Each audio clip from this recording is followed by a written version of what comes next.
रोजाना सबसे पहले अनुपमा सीरियल देखने के लिए हमारे चैनल को सब्सक्राइब करें। एपिसोड के स्टार्टिंग में हम राही और प्रेम को देखते हैं। राही प्रेम के पास होती है, उसको गले लगा लेती है। प्रेम बोल रहा होता है कि तुमने इतना रोमांटिक होना किससे सीखा है। राही बोलती है कि अपने रोमांटिक हस्बैंड से। इसके बाद प्रेम शर्मा रहा होता है तो राही बोलती है कि प्रेम तुम ये क्या कर रहे हो। प्रेम बोलता है कि मैंने भी शर्माना अपनी शर्मीली वाइफ से सीखा है। प्रेम और राही दोनों बहुत ही ज़्यादा खुश होते हैं। राही बोलती है कि प्रेम अब मुझे समझ आ रहा है कि मैं तुम्हें कितना ज़्यादा सताती थी।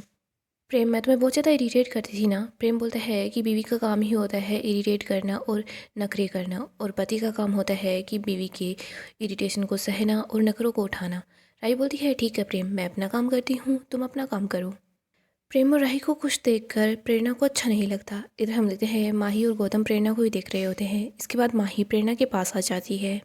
माही बोलती है कि तुम्हें लग रहा होगा ना कि प्यार हो तो बस ऐसा हो। प्रेरणा बोलती है कि प्यार ऐसा ही होना चाहिए।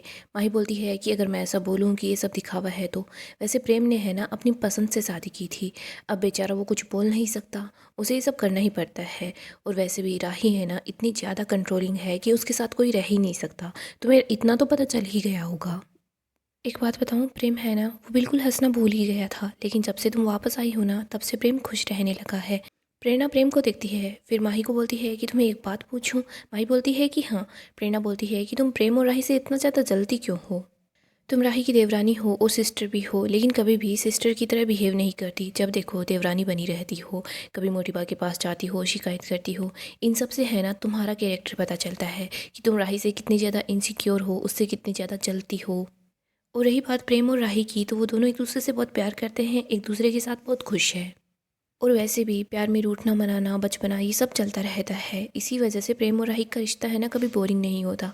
तुम और तुम्हारा हस्बैंड उन दोनों से जलने के बजाय प्रेम और राही से कुछ सीखो, क्या पता तुम्हारी लाइफ भी अच्छी हो जाए और तुम भी खुश रहने लगो।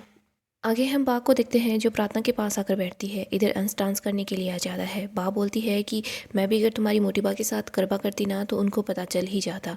प्रार्थना बोलती है कि फिर बा आप जाइए ना। बा बोलती है नहीं, तुझे अकेले छोड़कर नहीं जाऊंगी। लेकिन प्रार्थना बोलती है कि प्लीज़ बा आप जाओ, मैं अकेले नहीं हूँ। बा बोलती है कि पक्का तो यहाँ से कहीं नहीं जाएगी, हिलेगी भी नहीं। प्रार्थना बोलती है कि हाँ कहीं नहीं जाऊँगी, प्लीज़ आप जाइए ना, वरना मुझे लगेगा कि मेरी वजह से आप इंजॉय नहीं कर पाए।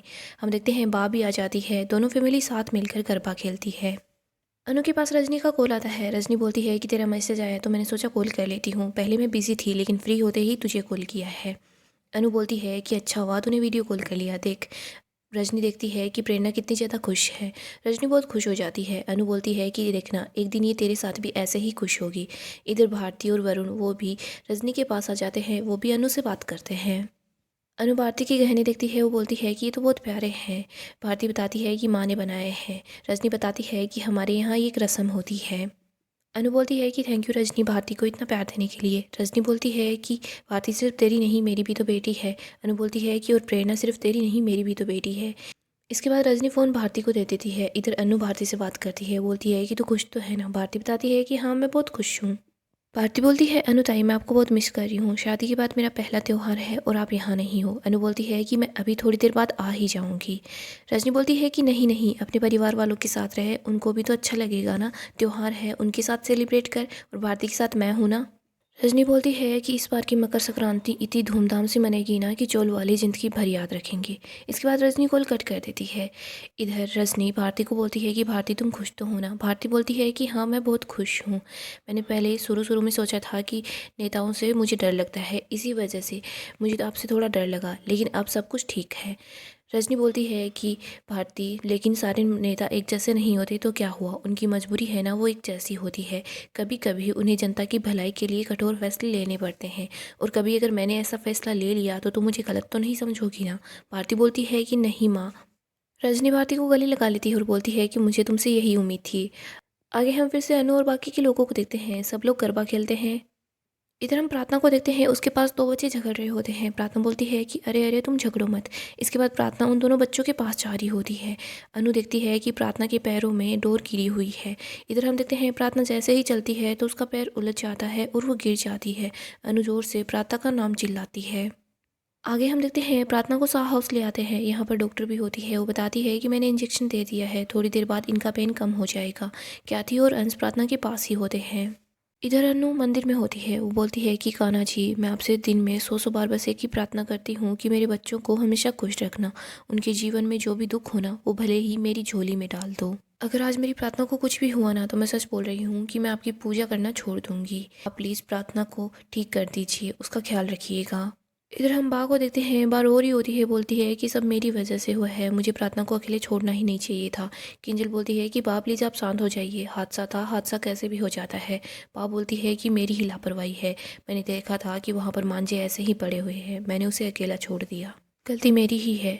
इधर हम मोटिवा को देखते हैं। मोटिवा बोलती है कि गलती आपकी नहीं, गलती हमारी है, जो हमने हमारी बेटी को आपके साथ जाने दिया। आप जैसे लोग हैं ना, बहू तो ला सकते हैं लेकिन अपनी बहू का ख्याल नहीं रख सकते। मीता बोलती है अब तो आपको समझ आ गया होगा कि मोटा भाई प्रार्थना को घर पर क्यों रोक रहे थे। इधर माही बोलती है कि वाह, आपसे हमें ये उम्मीद नहीं थी। मोटिवा बोलती है कि माही तुम्हें नहीं होगी, लेकिन मुझे तो इन लोगों से यही उम्मीद थी। कल शाम को ही आप अपनी बहू को घर पर लेकर आए और आज ही उसकी जान पर बन आ गई। आप लोग अपनी बहू को सिर्फ 24 घंटे भी नहीं संभाल पाए। अनिल बोलता है कि बात झगड़ने से कुछ नहीं होगा, हम प्रार्थना करते हैं कि सब ठीक रहे। इधर मोटिवा गौतम को बोलती है कि हॉस्पिटल ले जाते तो टाइम लग जाता, इसीलिए हम उसे यहाँ लेकर आए हैं। बस प्रार्थना और उसका बच्चा बिल्कुल ठीक हो। वो यहाँ नहीं आती तो ऐसा कुछ भी नहीं होता। गौतम बोलता है कि यहाँ आने की जिद भी प्रार्थना की ही थी। प्लीज़ मोटिवा, डैड से बोलिए ना अभी के अभी प्रार्थना को कोठारी हाउस लेकर चले। डॉक्टर आ जाती है। अनु बोलती है कि डॉक्टर, हमारी प्रार्थना ठीक तो है ना। डॉक्टर बताती है कि हाँ, प्रार्थना बिल्कुल ठीक है। लेकिन सब बोलते हैं लेकिन क्या। डॉक्टर बताती है कि प्रेगनेंसी के लास्ट महीने में ऐसे गिरना बिल्कुल भी सही नहीं होता है। प्रार्थना को अब पूरी तरीके से बेड रेस्ट करना होगा, उन्हें झुकना नहीं है, ट्रेवल भी नहीं करना है, उन्हें कुछ भी काम नहीं करना है। किंजल बोलती है कि हम ध्यान रखेंगे। डॉक्टर बोलती है कि अगर फिर से दर्द हो तो मुझे कॉल कर देना। गौतम बोलता है कि साबित हो गया है कि आप लोग हैं ना, प्रार्थना का ख्याल नहीं रख सकते। पाप बोलती है कि हाँ, मेरी ही गलती है, मैंने प्रार्थना को अकेला छोड़ दिया, अंश डांस करने के लिए चला गया, फिर मैं भी प्रार्थना के पास नहीं थी। अनु बोलती है कि बाप ने आपको दोस्त देना बंद कीजिए, यह हादसा था। मोटिवा बोलती है कि हादसा नहीं, गलती थी। हजारों गलतियों के साथ आपने एक और गलती कर दी। क्या नहीं समझ नहीं आता कि आपको साफ परिवार कहे या फिर सर्कस बोले। परिवार है ना, वो ऐसे नहीं होते जहाँ परिवार की सबसे बुजुर्ग महिला को एक गर्भवती महिला का ख्याल नहीं रखना आता। टिवा बोलती है कि लीला बहन, आप कान खोलकर मेरी बात सुन लीजिए। अगर हमारी प्रार्थना को कुछ भी हुआ ना, तो उसकी जिम्मेदार सिर्फ आप होंगी, आप। गौतम बोलता है कि अगर ये गलती किसी और से होती ना, तो ये लोग तानों की किताब खोल देते, लेकिन फिलहाल चुपचाप बैठे हैं। अनु बोलती है कि ए तू चुप हो जा। बाप ने आपको दोस्त दे रही है, इसका मतलब ये नहीं है कि आपका जो दिल करेगा आप वो बोले, उनके सर पर नाचने लग जाएंगे। और रही बात वहाँ होने की, तो आप सभी लोग भी तो वहीं पर थे, आप लोगों ने प्रार्थना पर नज़र क्यों नहीं रखी। ये नमूना बोलता रहता है कि मेरा बच्चा मेरा बच्चा, तो इसने प्रार्थना का ध्यान क्यों नहीं रखा। जैसे इस घर की बुजुर्ग महिला बा है ना, तो वैसे ही कोठारी फैमिली की बुजुर्ग महिला आप है वसुंधरा जी, आपने प्रार्थना का ध्यान क्यों नहीं रखा। अनिल बोलता है कि अनुपमा जी सही बोल रही है, हादसा हुआ ना तो हम सभी लोग वहीं पर थे, किसी एक पर उंगली उठाना ठीक नहीं है। अनु बोलती है कि हाँ, ऐसे एक दूसरे को कोसने के बजाय कान्हा जी को थैंक यू बोलिए ना कि कोई भी अनहोनी नहीं हुई, इसमें किसी की गलती नहीं थी। पराग बोलता है कि गलती थी, मेरी गलती थी, मैंने वहाँ पर वो लकीर खींची, इसके बजाय मुझे अपनी बेटी के पैरों में गिरकर उसे वहीं पर रोक लेना चाहिए था। इधर अंश वहाँ पर आता है तो पराग अंश के ऊपर अपना जूता फेंकता है। अनु बोलती है कि आपका दिमाग ख़राब हो गया है क्या, हमारे देश में दामाद को दामाद जी कहकर बुलाया जाता है और आप अंश पर जूते फेंक रहे हैं। इसके बाद पराग बोलता है कि ये इसी लायक है, वो अपना दूसरा जूता भी अंश को फेंक कर मारता है। प्रेम बोलता है कि पापा आपका दिमाग ख़राब है क्या, पापा प्लीज़ ऐसा मत करो। अनु अंश के पास जाकर खड़ी हो जाती है और बोलती है कि मेरे बेटे को कोई भी हाथ नहीं लगाएगा। तभी इधर पराग एक पोस्ट लेकर आता है और बोलता है कि अनुपमा जी आप हट जाइए। अनु बोलती है कि आपका दिमाग ख़राब हो गया है क्या, आप सोचिए ना, आपकी बेटी के साथ छोटा सा हादसा हुआ है तो आपको इतना बुरा लग रहा है, हमारे बेटे के साथ आप ऐसा बिहेव करेंगे तो हमें भी बुरा लगेगा ना, आपका दिमाग ख़राब हो गया है क्या, इसे यहीं पर रख दीजिए। अनु सुहास को फेंक देती है और बोलती है कि खबरदार, मेरे बच्चे की तरफ देखा तो भी। आप लोगों को रिश्ते की कदर हो ना हो, लेकिन हमें रिश्तों की कदर है। प्रार्थना हमारे घर की बच्ची है, हमारे आंगन में उससे चोट लगी, इसी वजह से हम आप लोगों से हाथ जोड़कर माफ़ी मांग रहे हैं। आप लोग भले ही बड़े घर वाले होंगे, लेकिन हम लोग बड़े दिल वाले हैं जो आपसे माफ़ी मांग रहे हैं। अनु बोलती है कि आप हमारे घर के बच्चे के साथ ऐसे बिहेव कर रहे हैं, हम इन बातों को भुलाकर आगे बढ़ने के लिए तैयार हैं। पराग बोलता है कि वरना आप क्या कर लेंगे। अनु बोलती है कि पराग जी भूलिए मत, जूते हैं ना हमारे घर में भी पहने जाते हैं, लेकिन हम लोगों के लिए हमारा गुस्सा है ना हमारे रिश्तों से बढ़कर नहीं है। पराग बोलता है कि अनुपमा जी आप मुझे बताइए कि आप यहाँ पर रहकर मेरी बेटी प्रार्थना का ख्याल रखेंगी या नहीं रखेंगी, जब तक वो ठीक नहीं हो जाती। अनु बोलती है कि मैं वचन देती हूँ, जब तक डॉक्टर ये नहीं बोल देती कि प्रार्थना बिल्कुल ठीक है तब तक मैं यहीं रुकूंगी और मैं खुद प्रार्थना का ख्याल रखूंगी। अंश बा के पास जाता है, बा को गले लगा लेता है। अंश बोलता है कि सॉरी मेरी गलती थी। बा बोलती है नहीं मेरी गलती थी।